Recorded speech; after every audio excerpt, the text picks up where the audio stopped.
मुझे मालूम है हम ये क्वेश्चन बहुत बार पूछ चुके हैं कि चेल्सी ने फ्रैंक लैम्पार्ड को अपॉइंट क्यों किया। पॉटर को सैक करना समझ में आता है, पॉटर सैक करना डिजर्व भी करता था, सिचुएशन ऐसी हो गई थी। बट मैं ये दोबारा क्वेश्चन पूछूंगा कि फ्रैंक लैम्पार्ड को चेल्सी ने साइन क्यों किया। एक रीजन था कि भाई चेल्सी में गुड वाइब्स वापस लाने के लिए, एक ब्रोकन ड्रेसिंग रूम को वापस जोड़ने के लिए, एक हार्मनी लाने के लिए ड्रेसिंग रूम में बहुत रीजन हमारे को दिए गए थे। बट कल की परफॉर्मेंस थी जो चेल्सी की रियल मैड्रिड के अगेंस्ट, उसमें क्या आपको कहीं सा भी लग रहा है कि फ्रैंक लैम्पार्ड का जो फियर फैक्टर की वजह से फ्रैंक लैम्पार्ड लाया गया था, कि पॉटर के पास वो फियर फैक्टर नहीं है, Potter is not respected enough, Potter से डरते नहीं है प्लेयर्स चेल्सी के ड्रेसिंग रूम में, उसका मजाक उड़ाया जाता है पीठ पीछे, तो लगा कि चेल्सी का आप कह सकते हो सबसे बड़ा player arguably one of their biggest legends of all time, there top scorer of all time, उसको लेके आएंगे जिसकी इतनी बड़ी लेगेसी है चेल्सी में। तो कहीं ना कहीं जो चेल्सी के अकेडमी प्लेयर्स हैं उनमें एक इज्जत है, उनमें एक एक एडमिरेशन है लैम्पार्ड के लिए, और कहीं ना कहीं ये एक्सपेक्टेशन थी कि जो प्लेयर्स हैं उनको डर डर वापस फील होने लगेगा, उनको ये नहीं लगेगा कि हम इस टीम में फॉर ग्रांटेड है। बट क्या वो अकाउंटेबिलिटी वापस आई? आप कल की परफॉर्मेंस देखो, जैसा भी लाइनअप था, हमने लाइनअप बहुत डिबेट किया था, 3-5-2 का जो चेल्सी ने स्टार्टिंग लाइनअप स्टार्टिंग फॉर्मेशन रखी थी, उसमें प्लेयर्स का मैच से पहले बात हो रही थी, बाबा से भी बात हो रही थी, तो हमने सब डिस्कस किया था, बाकी चेल्सी फैंस भी थे, उन्होंने क्या कहा कि लाइनअप ठीक है, लाइनअप में कोई ऐसी दिक्कत नहीं है, जिन प्लेयर्स को ड्रॉप करना चाहिए था उनको ड्रॉप किया, Havertz was dropped, Havertz deserve to be dropped, और हैवर्ट्स जब आया बेंच से तो उसने दिखाया कि क्यों वो बेंच पे था एंड क्या उसको बेंच से लाना चाहिए था, ये भी वो जस्टिफाई नहीं कर पाया। आपका थियागो सिल्वा भी वापस आ गया था, you had Fofana, you had James and Chilwell, आपके जो स्ट्रॉन्गेस्ट फुल बैक्स है, जिसके अंदर चेल्सी सबसे ज्यादा अच्छा खेली है जब दोनों प्रेजेंट रहते हैं। किसने क्या परफॉर्म किया मुझे समझ नहीं आया, किसका क्या रोल था, स्टार्टिंग पोजीशन कुछ थी, कोई खेल का ही रहा था। कांटे का एग्जांपल ले लो, कांटे से हमने मैच से पहले जो सोचा था, कांटे का जो सबसे बड़ी एसेट है, कांटे सबसे ज्यादा काम कब आता है, जब अटैकिंग साइड विंग्स पे या एक साइड पे ओवरलोड्स क्रिएट करने की कोशिश करती है, तो कांटे हमेशा एक सपोर्टिंग प्लेयर की तरह रहता है। अगर फोफाना और James, Fofana right centre back, James right wing back, अगर विनीसियस आ रहा है तो विनीसियस को बेंजेमा के साथ कंबाइन करने के लिए रोकने से कांटे ऑलवेज प्रोवाइड सपोर्टिंग हैंड, कि वो लगा रहता है वहां पे, वो आपका पासिंग ऑप्शन कट करता है, वो आपके चिपका रहता है, आपको अलाउ नहीं करेगा स्पेस क्रिएट करने की। बट चेल्सी की आप डिफेंसिव शेप देख लो आज, आप चेल्सी की अटैकिंग शेप देख लो, स्पेस ही स्पेस दे रखा था मैड्रिड को, स्पेस ही स्पेस था, कहीं भी ऐसे नहीं लगा कि मैड्रिड के पास स्पेस की कमी बन रही है, या उनको प्लेयर्स को होता है ना टेक्निकल कॉम्बिनेशन बना के ट्राइंगल्स बना के पास करना पड़ रहा है क्योंकि स्पेस ही प्रोवाइड नहीं करा। एक बात होती है कि कंपैक्ट होकर डिफेंड करना पड़ता है, जब आप 3 एट द बैक खिलाते हो, जब आप एक एक्सपेंसिव सिस्टम खेलते हो जहाँ पे प्लेयर्स के बीच में स्पेस होता है, तो आप डिफेंडिंग में ये इंश्योर करते हो कि वो स्पेस एक्सप्लॉइट ना हो, आप कॉम्पैक्ट होते हो। क्या चेल्सी कॉम्पैक्ट ही डिफेंड करते हुए, जेम्स कहीं है विंग पे, दो कभी दो सेंटर बैक है, एक सेंटर बैक आगे भगा पड़ा है, कुछ होश नहीं है, Kovacic is jogging back, players are jogging back, किसी को होश नहीं है कि आ रहा है कि भाई मैड्रिड अटैक कर रही है, मैड्रिड सेंट्रली पेनिट्रेट कर रही है। मैड्रिड को भी देख लो, मैड्रिड आज पूरे मैच में फर्स्ट गियर में थी, मैड्रिड ने, अगर आप कहोगे Madrid oh this is a classic Madrid performance, Madrid ने तो खाल उधेड़ दी चेल्सी की, बिल्कुल ऐसा नहीं था। Madrid were in cruise control. Second half में देखो तो मैड्रिड स्लॉपी थी, मैड्रिड ऐसा नहीं था कि मैड्रिड बिल्कुल ही at their efficient best creating chances, transition पे हर अटैक डेडली था। सेकंड हाफ में ट्रांजिशन पे मैड्रिड कितनी बार तो गलत पास दे दिया, फाइनल थर्ड में attacks were breaking down, sloppy way में कंसीड कर रहे थे पोजीशन को। मैड्रिड बिल्कुल फ्लॉलेस परफॉर्मेंस रही थी मैड्रिड की, बट उसके बावजूद भी मतलब मैड्रिड का भी अगर आप अटैकिंग वो देख लो शेप, तो जो थ्री डिफेंस जो मिडफील्ड था, जो मिडफील्ड था और जो अटैक था उसके बीच में इतना बड़ा गैप था, जिसमें पांच या छह चेल्सी प्लेयर्स थे उस गैप। तो कायदे से Madrid should not be progressing जब उनके पास बीच में कोई प्लेयर ही नहीं है, as a number 10 number 8 position में थोड़ा आगे, थोड़ा एडवांस पोजीशन में कोई है ही नहीं प्लेयर पास करने को। आइडियली अगर चेल्सी अच्छे तरीके से जो 3-5-2 का जिस वजह से खिलाया आपने कि क्या मिडफील्ड में आउट नंबर ना हो, मैड्रिड आप पे मिडफील्ड में हावी ना पड़े, वो आपने कुछ एग्जीक्यूट ही नहीं किया। मतलब शेप आपने खिलाई कुछ, बट आप खेल एक अलग शेप की तरह रहे थे जो मुझे दिखा। मॉड्रिच ड्रॉप कर रहा है, मॉड्रिच पीछे है पहले, मॉड्रिच और क्रूज साथ में, वेलवर्डे भी वहीं है, Valverde is driving with the ball, कोई प्रेशर नहीं बना रहा वेलवर्डे पे, ठीक है, उसके पास कोई पासिंग ऑप्शन नहीं है, वो पीछे मुड़ता है, पास देता है मॉड्रिच को, क्रूज थोड़ा सा आगे लेके जाता है बॉल, मॉड्रिच आगे लेके जाता है बॉल, कोई चेल्सी का प्लेयर उस पर प्रेशर नहीं कर रहा, ना एंजो फर्नांडिस ने उस पर प्रेस किया, ना कांटे ने ऐसा प्रेस किया, प्लेयर्स और स्टैंडिंग हो। तो प्लेयर्स आगे जा रहे हैं, पीछे आ रहे हैं, वो आराम से, मतलब उनको दिख रहा है कि हमारे पास पासिंग ऑप्शन नहीं, तो प्लेयर जा रहा है उस पोजीशन में, या प्लेयर कोई ड्रॉप कर रहा है पासिंग ऑप्शन प्रोवाइड करने के लिए, कोई उनके लिए रिस्ट्रिक्शन नहीं है, ये सब मूवमेंट्स में आराम से करे जा रहे हो, आराम से बिल्कुल। कैमेविंगा आज फुल बैक पे खेला था, बट वो विनीसियस जितना आगे चढ़ा हुआ था, वो मिडफील्ड में ड्रॉप कर रहा था, कैमेविंगा पे कोई रोक नहीं थी, Camavinga freely progressing with the ball, कोई प्रॉब्लम नहीं, ओवरलैप करने की भी जरूरत नहीं पड़ रही उसको विनीसियस के साथ, बट विनीसियस को पासिंग ऑप्शन दे रहा है, विनीसियस पहले बॉल कटाया जा रहा है, Reece James is not helping back defensively, Fofana को देख लो, फोफाना को आउटपेस करा जा रहा था, मतलब होता है ना कैजुअली, विनीसियस कैजुअली उनको ब्रेक डाउन कर रहा था, long ball over the top कभी कैमेविंगा ने प्ले कर दी, कभी वेलवर्डे ने दे दी, कभी क्रूज ने दी, कोई कुछ चेस नहीं कर रहा, विंग पे कंफर्टेबल। तो मुझे ये समझ नहीं आया कि भाई चेल्सी की अप्रोच क्या था इस मैच में? अप्रोच हमें लाइनअप से कुछ दिखा बट वो एग्जीक्यूट बिल्कुल भी नहीं हुआ। कांटे को देख लो आप, कांटे भाई राइट विंग पे चढ़ा हुआ है। कांटे कितनी बार, आई थिंक कम से कम 4 5 6 बार ऐसा हुआ होगा कि बॉल रीस जेम्स ने कांटे को पास की, कांटे आगे बॉल लेके ड्रिबल करके ले जा रहा है, जब ट्रांजिशन पे जब मैड्रिड अपनी वापस शेप मारी है, कांटे के साथ कोई रनर नहीं है। स्टर्लिंग कहीं है पोजीशन पे, फीलिक्स अंदर है, फीलिक्स का अलग खुद दिमाग चल रहा है। फीलिक्स ठीक है, he is a good dribbler, he created some chances, उसने टेक ऑन करा था प्लेयर्स को, वो एक पॉजिटिव माइंडसेट के साथ खेल रहा था। बट फीलिक्स जैसा प्लेयर है सेकंड स्ट्राइकर, उसको ही इज अ सेकंड स्ट्राइकर, तो सेकंड स्ट्राइकर का मतलब ये है कि एक स्ट्राइकर के साथ वो खेले, he is a player who can play off उसे पास दे एंड उसको स्पेस क्रिएट करने में हेल्प करे। और वो कुछ नहीं हो रहा था, वो अपना ड्राइव करे जा रहा है, एमलेसली ड्राइव कर रहा था। कितनी बार उसने पास कर देना चाहिए था बट पास नहीं कर पाया। कभी उसकी भी गलती थी, ऐसा नहीं Felix was doing everything right और उसके पास कोई सपोर्टिंग प्लेयर नहीं था। फीलिक्स भी कभी कभार इंडिविजुअली खेले जा रहा था, इंडिविजुअलिस्टिक हो रहा था अपने वो प्ले स्टाइल में। बट स्टर्लिंग विंगर वाली टेंडेंसी है, he is not a striker, आपने उसको खिलाया नहीं। ठीक है, हैवर्ट्स आया बाद में, हैवर्ट्स का कुछ इंपैक्ट नहीं। हैवर्ट्स ने आके आपको लगेगा कि हैवर्ट्स आके भाई आपको थोड़ा सा ड्रॉप बैक करेगा, थोड़ा सा वो स्ट्राइकर के रोल में, क्योंकि खेला है चेल्सी में, तो he might provide the opportunity कि विंगर्स को अंदर लाए वो गेम में। कुछ नहीं। हैवर्ट्स की मुझे बॉडी लैंग्वेज ही नहीं समझ आ रही है। I don't know what Chelsea fans think about Havertz right now, but उसकी बॉडी लैंग्वेज ये है ना, ये होता है कि बॉल लूज बॉल को आप चेस कर रहे हो, तो आपके आगे प्लेयर निकल गया एक, वो यार सामने से प्लेयर आ रहे हैं, मैं तुरंत I have to outpace him, I have to get to the ball first. वो उसमें फाइट ही नहीं है, वो इंटेंसिटी नहीं है, वो पैशन नहीं है ना, वो डिजायर कहीं भी। तो हैवर्ट्स लुक्स डिसइंटरेस्टेड, चाहे वो स्टार्ट करे चाहे नहीं करे। I think he should be moved on in the summer. But लौट के आप इसी बात पे आते हो कि भाई लैम्पार्ड आया था प्लेयर्स में अकाउंटेबिलिटी लाने के, making players play for the badge, एक प्लेयर्स में थोड़ी और डिजायर लाने के लिए और थोड़ी केमिस्ट्री कहीं ना कहीं क्रिएट करने के लिए। कोई केमिस्ट्री नहीं थी इस टीम में। कांटे का मैंने आपको एग्जांपल बता दिया, वो विंग पे भागा हुआ है, रीस जेम्स ओवरलैप नहीं कर रहा, रीस जेम्स सपोर्ट नहीं दे रहा है, रीस जेम्स के पास जब बॉल है तो कोई ना बॉक्स में ऑप्शन है ना कोई पास में उसके पास ऑप्शन है, he is always passing to Kante और कोवाचिच। सेंट्रली पास कर रहा है, सेंट्रली प्लेयर को रन नहीं प्रोवाइड कर रहा है जिसको आप बॉल प्रोवाइड कर सको, कि आप प्लेयर सेंट्रली है तो आप एक चैनल में रन बनाओ जिससे आपको पास मिल जाए हाफ स्पेस में, वो भी कोई नहीं कर रहा। और फिर जब आप पे ट्रांजिशन पड़ रहा है तो आप मैड्रिड को आराम से, मैड्रिड ने मतलब कितनी बार चेल्सी के बॉक्स के अराउंड या चेल्सी के बॉक्स से जस्ट पहले कितनी बार they are playing passing combinations, कोई कुछ प्रेशर नहीं बना रहा। और मैड्रिड ऐसा है ना, मैड्रिड के आप नॉर्मली बिल्डअप्स देखो तो मैड्रिड ग्रेजुअली अपना बॉल के पासिंग का पेस बढ़ाती है, तो दे पास अराउंड स्लोली, फिर जल्दी जल्दी मूव अराउंड करके they draw players out of position, और प्लेयर्स आउट ऑफ पोजीशन हो जा रहे थे। कितनी बार मैंने क्रूज और मॉड्रिच को देखा, they had the ball over the top to Vinicius and Chelsea के डिफेंडर्स को होश ही नहीं है। Benzema is getting the ball, Benzema head कर रहा है विनीसियस को, विनीसियस को पास फ्री रन मिल रहा है, गोल भी उस वजह से पड़ा था। फिर चिलवेल भाई को कल कॉन्ट्रैक्ट एक्सटेंशन मिला 2 साल का, और आज भाई रेड कार्ड खा गए।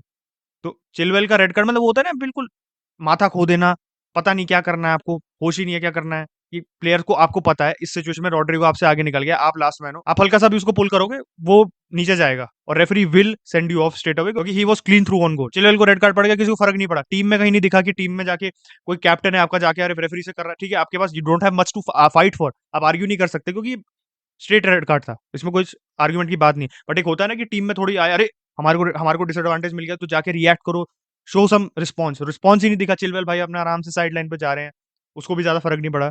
बट मतलब उसको इतना भी क्रिटिसाइज नहीं कर रहा मैं कि ठीक है उसको पता था it was red card, he knew what he was doing, तो ही वाज सेंट ऑफ।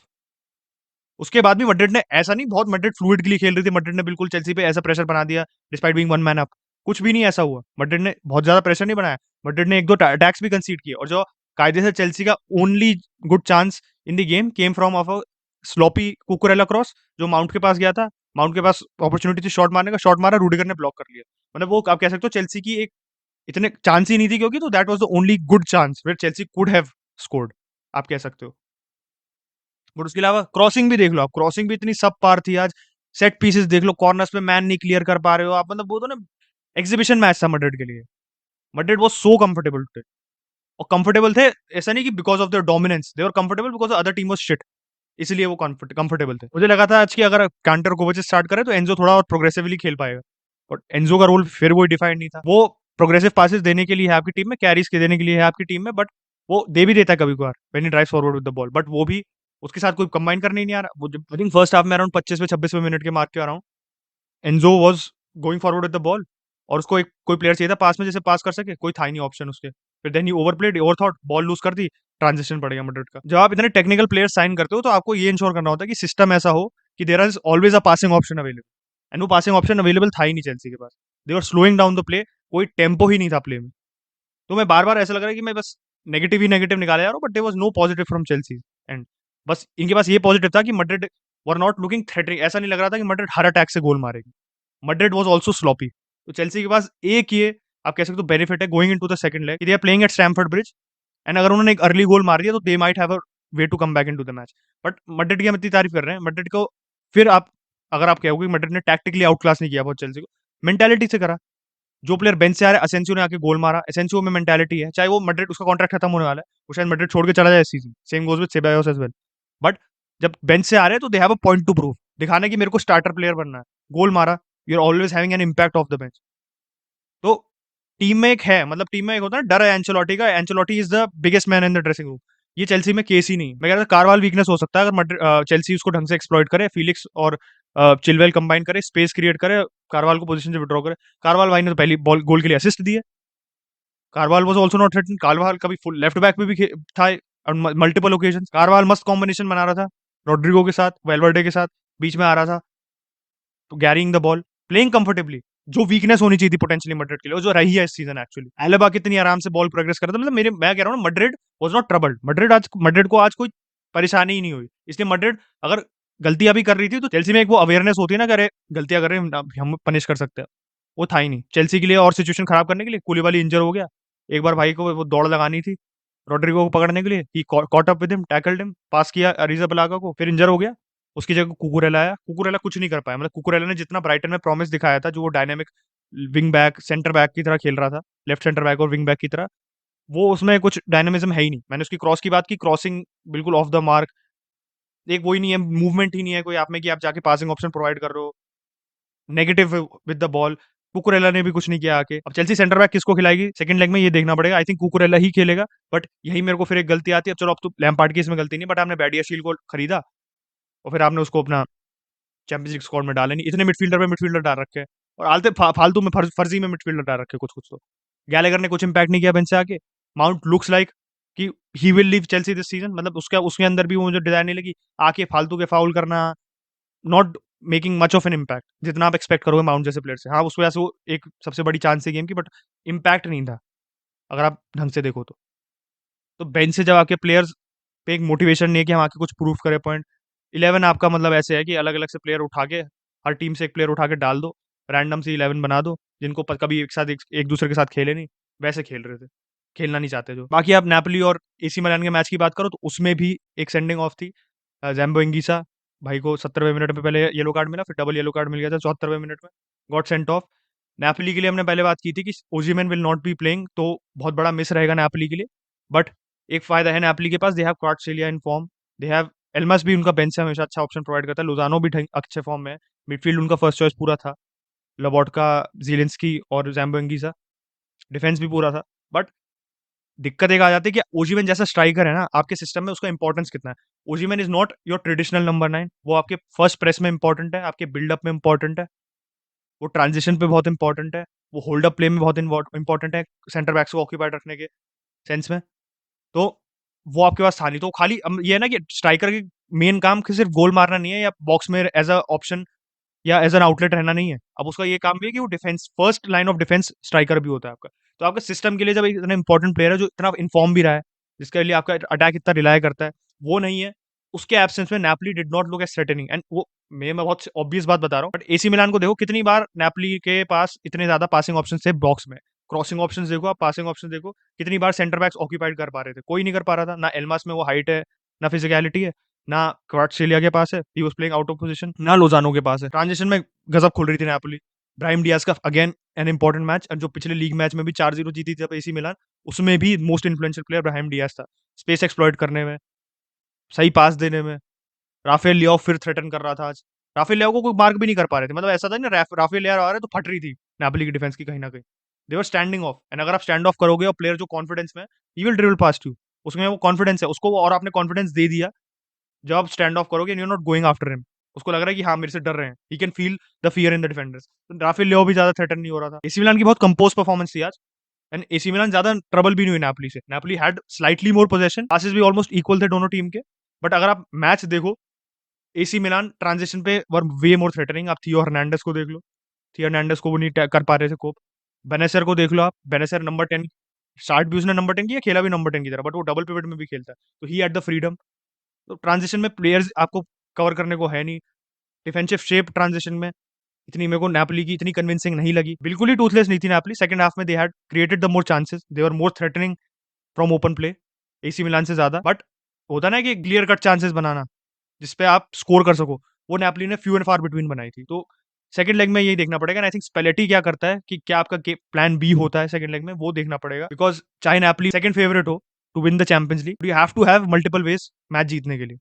जैसे ग्वार्डियोला के पास है कि जब पोजेशन लेवल चल रही है तो you have a different strategy, जब मैच थोड़ा और खुल रहा है तो you have a different strategy. Spalletti का यूरोपियन पेडिग्री इतना अच्छा नहीं है जितना ऑब्वियसली ग्वार्डियोला जैसे मैनेजर का है, और उनकी अलग बीफ भी चल रही है दोनों के बीच में। But it is not likely that they meet in the final if Napoli don't learn to cope without Osimhen. अब नेपोली और सिटी को अब अनफेयर कंपैरिजन भी है, क्योंकि सिटी के पास रिसोर्सेज जो है वो नेपोली के पास नहीं है उतने, and Napoli does not have as deep a squad as City does. But ये बात है कि they are in fantastic form. जब आप एसी मिलान जैसी साइड जो बहुत ज्यादा गोल्स क्रिएट नहीं करती है, आप कायदे से देखो तो एसी मिलान की side free goal scoring team नहीं है, एसी मिलान की साइड स्ट्रगल कर रही है, उनका फॉर्म ऊपर नीचे रहा है इस सीजन। तो साइकोलॉजिकल एज आई थिंक, मतलब वो था ना कि एसी मिलान में वो कॉन्फिडेंस था कि हम नेपोली को हरा देंगे, एंड वो उनका लीग विक्ट्री से ही आया। तो Napoli has to bounce back, उनको दिखाना पड़ेगा कि हम वल्नरेबल नहीं है। उनके लिए अच्छी चीज ये है कि अब second match is at the Diego Maradona stadium Naples में है, तो they have a perfect opportunity to bounce back. And अगर ओजिमेन आ गया तो आप नेपोली को ही बैक करोगे, क्योंकि there is only one goal in the time. देखते हैं क्या होता है in both the matches. Chelsea और रियल मैड्रिड में लग रहा है रियल मैड्रिड विल विन, क्योंकि चेल्सी की जिस हिसाब से परफॉर्मेंस थी, वो एक गोल मारना उनके लिए बहुत बड़ा टास्क है, बहुत ही बड़ा टास्क है। 2 गोल मारना तो बहुत बड़ी बात है। And for Napoli and AC Milan, मेरे को लग रहा है कि Napoli could potentially come back Osimhen अगर आ जाता है। But in the case Osimhen नहीं आता है, they have to come up with more ways to beat AC Milan. आप लोगों को क्या लगता है? What are your opinions on Madrid's performance against Chelsea and Chelsea's performance against Madrid as well? दोनों परफॉर्मेंस पे क्या आपका ओपिनियन है? And do you think Napoli will go out, या एसी मिलान अपने एडवांटेज को और सॉलिडिफाई कर देगी, या Napoli will come back in the second leg? Video अच्छा लगा हो तो please like the video, 500 like पहुंचा दो इस वीडियो पे, and make sure you subscribe to the channel. We are on the road to 22K, तो 21.5 के ऑलमोस्ट होने वाले हैं, बट 22K करा दो भाई जल्दी से जल्दी। And thank you so much for watching guys, I will catch you guys in the next video. Bye bye.